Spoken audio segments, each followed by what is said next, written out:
السلام علیکم، آپ دیکھ رہے ہیں K22 نیوز اور میں ہوں حسن تنولی۔ پیرس سے خبر شامل کرتے ہیں۔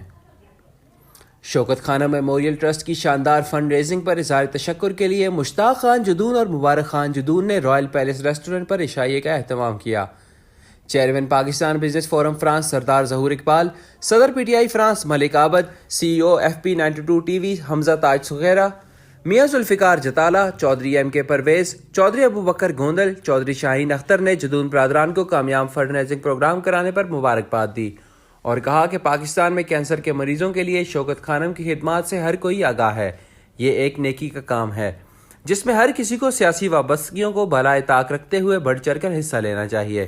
پاکستان پیپلز پارٹی وومن ونگ کی صدر madam Roohi Bano, international fashion designer madam Nina Khan, معروف صحافی میڈم ناصرہ خان اور معروف سماجی شخصیت میڈم سارہ کرن نے بھی جدون برادران کی شوکت خانم میموریل ٹرسٹ کے لیے خدمات کو سراہا۔